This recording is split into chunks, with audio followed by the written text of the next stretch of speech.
Imagine walking through a marble hall where steam dances in the air as if it were sacred. Naked men discuss politics, women exchange secret perfumes, and at the center of it all, an almost divine warmth purifies the body and soul. These were not simple swimming pools. They were temples of pleasure, conspiracy, and power. In the Roman baths, silence said more than the Senate, and the steam, he carried secrets that could overthrow emperors.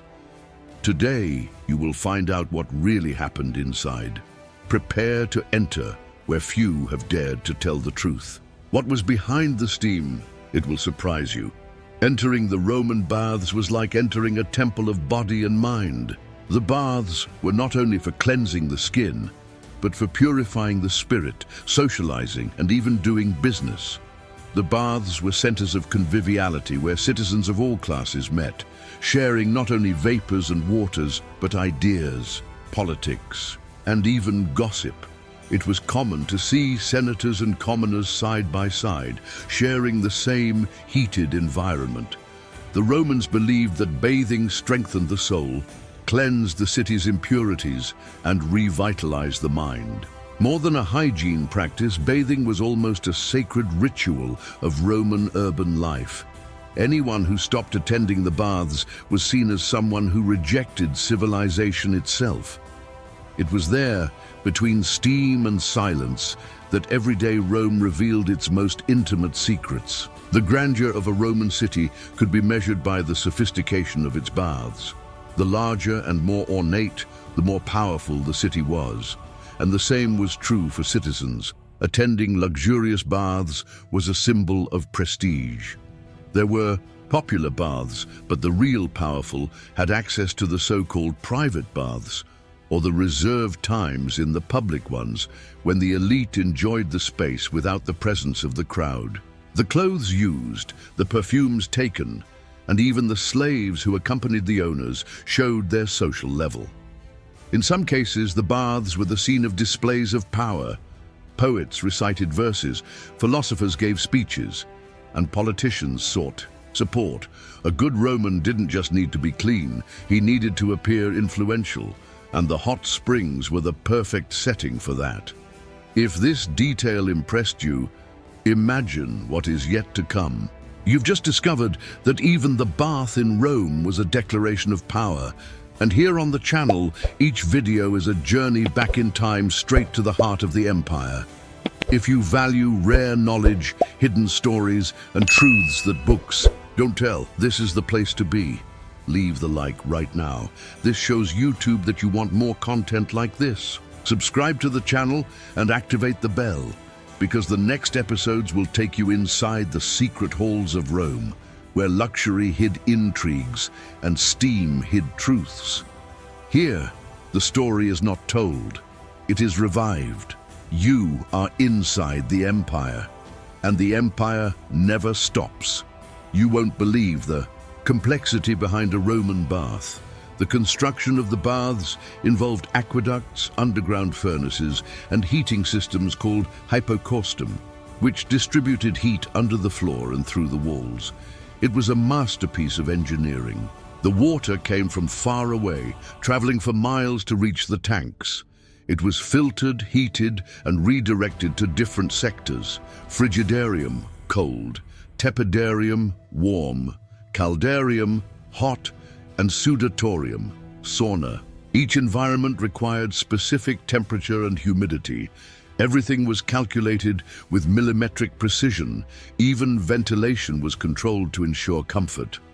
Roman engineers created veritable palaces of steam, supported by impressive pillars, marbles, and mosaics.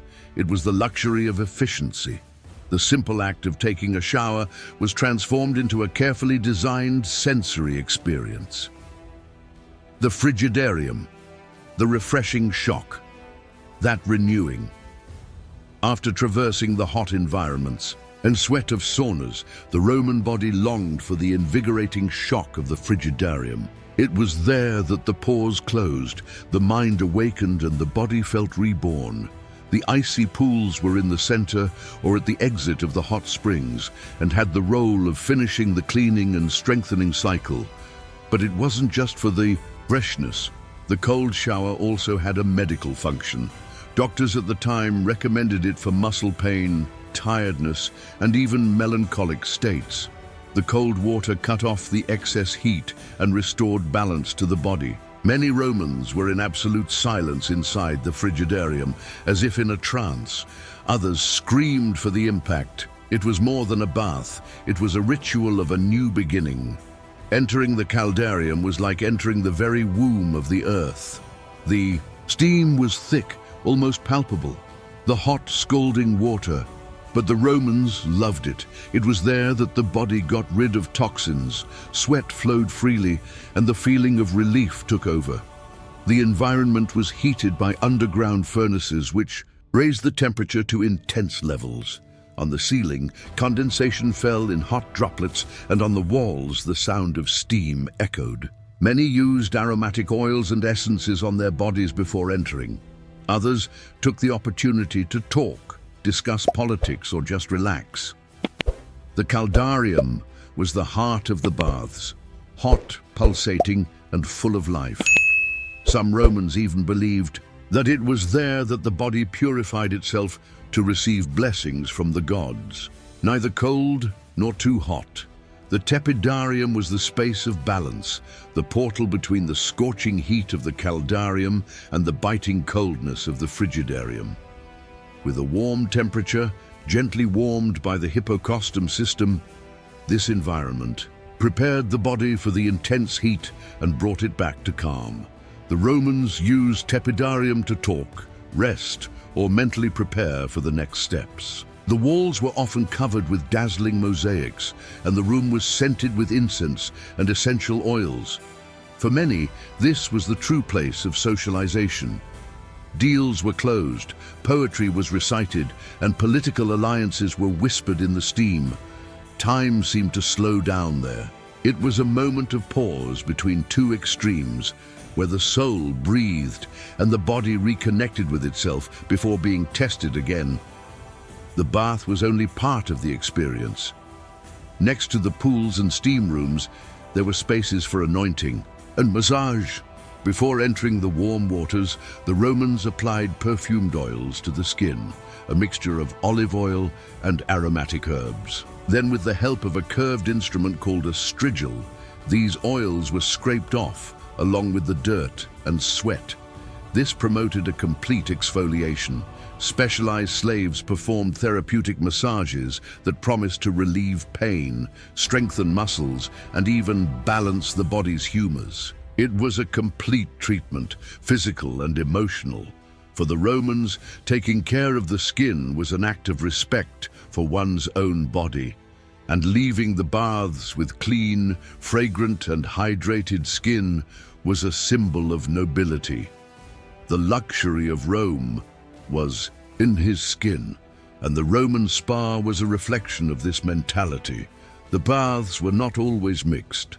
In many periods, men and women frequented the hot springs at different times. Some baths allowed simultaneous use, but this generated criticism from the moralists of the time. Conservative politicians such as Cato the Elder saw this as a danger to virtue. Roman women went to the baths mainly in the morning, accompanied by servants and sometimes even musicians and artists. There they talked about fashion, children, religion, and even astrology. Some brought their own cosmetics, and it was common to exchange homemade recipes for skin and hair. For many, this was the only time of day when they could feel free from the rigidity of home. Even so, there were rules, controlled nudity, decorum, and of course no scandal of any kind. The women's baths were less political but much more intimate, true temples of Roman femininity. In the hot springs, anything could happen, including alliances that changed the destiny of Rome. As the steam rose and bodies relieved themselves of the heat, politicians and businessmen exchanged promises, sold land, formed partnerships, and even conspired against enemies. There were no walls or masks there. The naked body leveled the men, and this temporary equality created the ideal environment for sincere negotiations. Slaves stayed away, ensuring privacy. It was not uncommon for magistrates to make deals within the caldarium or for generals to plan campaigns while drying off in the tepidarium. Even the emperor sometimes appeared discreetly to listen to rumors or feel the political thermometer. The baths were thus a parallel forum to the Senate, a battlefield without swords but full of sharp intentions. Dirty deals and golden promises were born there. Between steam, sweat, and silence, building hot springs wasn't just an act of generosity, it was a political move. Emperors and governors knew that giving free baths to the people increased their popularity. Sumptuous baths with statues, columns, and mosaics with the emperor's face were a way to eternalize his image. Bathing under the figure of Trajan or Caracalla was almost a silent vote of support. Many of these works were financed with public money, and the inaugurations took place with festivities, speeches, and offerings to the gods. The people associated the comfort of the waters with the name of the emperor. It was like saying, "Look what he has done for us." The bath became liquid politics, molded at the right temperature to generate devotion. And the larger and more luxurious the bath, the more powerful Rome appeared, and the more eternal the emperor. Long before social media, Rome's hottest gossip boiled in the steam of the baths. There, among towels and strigils, the city was informed. It was in the pools that the next emperor was discussed, the scandal of the Senate, the rumors about betrayals, and the names of the next war. The people trusted more what they heard in the baths than what was officially said in the squares. Some stories were born there and gained strength in the streets. Politicians knew this. Therefore, some paid actors to spread rumors in the hot springs as a way to manipulate public opinion. Others disguised themselves among the citizens to test their reputation. The damp walls of these buildings heard more secrets than the palaces. It was raw, naked, pulsating Rome, where every word murmured in the steam could set an entire city on fire. And sometimes it was on fire. Between one bath and another, it was common to find small vendors inside the hot springs, offering fresh fruits, cheeses, diluted wine, and even sweets made with honey. The Romans saw no problem in eating during leisure time in the baths. On the contrary, they believed that pleasure was part of health. Eating and drinking inside was a symbol of status and freedom. For the wealthiest, impromptu banquets took place in private halls. The people, on the other hand, were content with dates and walnuts. In special festivals, the baths gained live music, dancing, and theatrical performances. For many, it was paradise on earth, clean body, light spirit, full stomach, and ears rocked by harps. The Roman bath went far beyond the body. It was a celebration of the senses, and in the heart of this hedonism, Rome allowed itself to live, to exaggerate, and forget that an empire can also collapse. While the citizens enjoyed the warmth and comfort, an invisible crowd made the baths work. They were slaves, from those who fed the furnaces to those who scraped the skin of the bosses with the strigil. Every drop of hot water, every clean and fragrant environment, every folded towel, everything was the silent work of these men and women. Some were specially trained for massage, others for body aesthetics. The most reliable ones even accompanied bosses throughout the session, knowing each preference. Although invisible, they knew everything: who betrayed whom, who conspired, who lied, and they kept silent, because a mistake could mean severe punishment. But there were cases in which a slave, by serving a powerful man well, won freedom. The baths were not only a place of pleasure, they were also a silent stage of oppression and hope. And the backstage, as always, kept the harshest truths. Not only in the big cities did the hot springs shine. In rural areas, aristocratic villages, and small communities also had their bathing spaces, smaller, simpler, but equally functional. Some were built next to thermal springs, taking advantage of the natural heat of the land. Others had rustic ovens and improvised canals. For the peasants, it was the only moment of real rest. For the owners of the land, it is a sign of wealth and civilization. In these hot springs, the contact was even more intimate. Entire families gathered there, sharing stories, advice, and silence. Some religious festivals were celebrated with collective baths, followed by prayers and sacrifices. Even away from the pomp of Rome, the spirit of the baths lived. Because, more than marble and columns, what made a spa a sanctuary was steam and the reunion with humanity itself. For many Romans, bathing was more than hygiene or pleasure. It was a spiritual experience. Before entering, some would say prayers to the water gods or leave symbolic offerings on small altars. It was believed that the purification of the body drove away evil spirits, diseases, and even bad luck. Some baths had statues of Apollo, Asclepius, or Minerva, linking bathing to divine healing and wisdom. In times of crisis, citizens went to the baths not only to relieve their bodies, but to seek guidance and inner peace. Steam was seen as a bridge between the physical and the ethereal world. There were those who said that when sweating on the stones of the caldarium, sins came out along with sweat. It was a silent confession, without words, but loaded with soul. Rome, after all, was not all war and glory. It was also silence, heat, and faith. Behind all that luxury and steam, the hot springs hid traps. The excessive heat favored the proliferation of fungi, bacteria, and parasites. Many Romans fell ill after attending the baths. Skin infections, respiratory problems, even intestinal diseases. The collective use of bathtubs and cleaning tools, such as strigil, was an invitation to contamination. In addition, the baths could also be the scene of violence. Fights over politics, love, jealousies, and even murders took place in the darkest corners of the steam. Some used the baths as a trap. They poisoned perfumes, sabotaged the heating system, or even hired assassins to act undercover among the patrons. The feeling of total freedom transformed the hot springs into a territory without rules. And in this humid and hot environment where everyone undressed, many lost not only their clothes, but also their safety.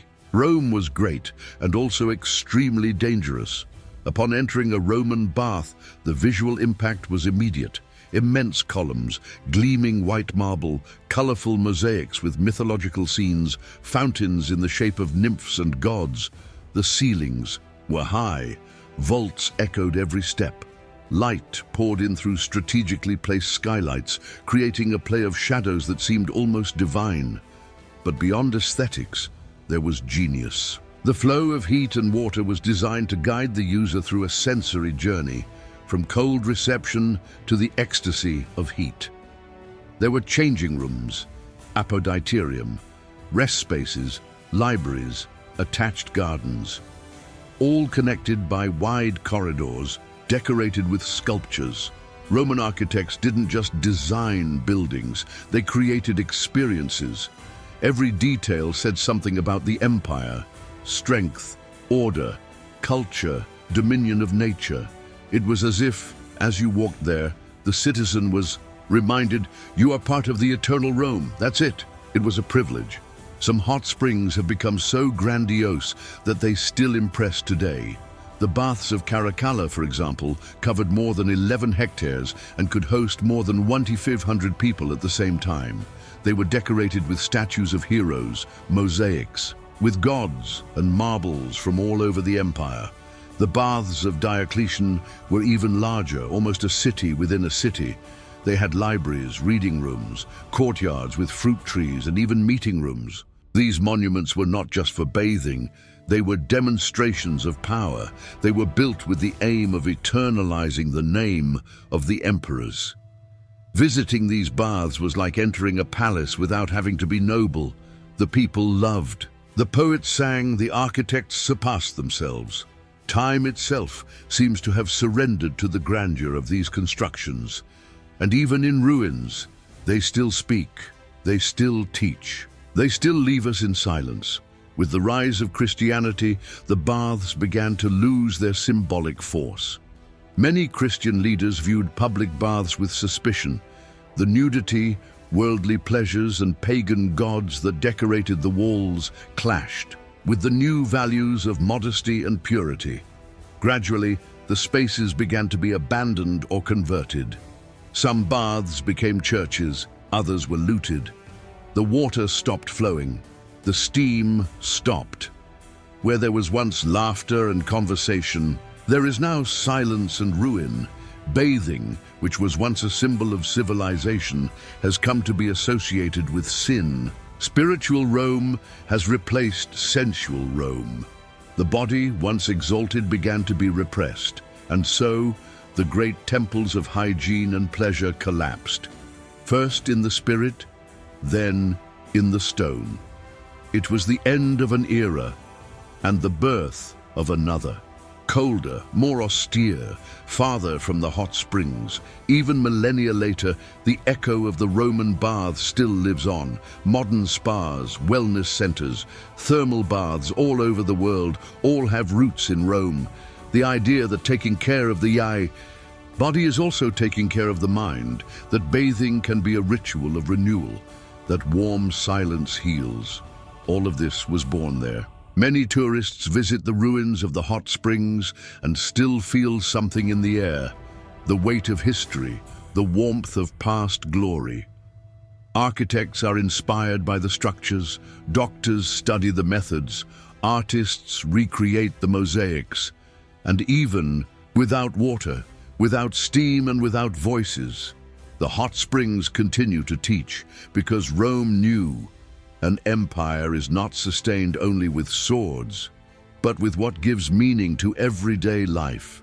And there, among marble, sweat, and murmurs, Rome showed itself to be human and eternal.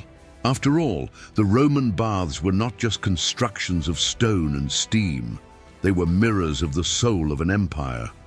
Every drop of water that flowed over the bodies said more about Rome than the words of the senators.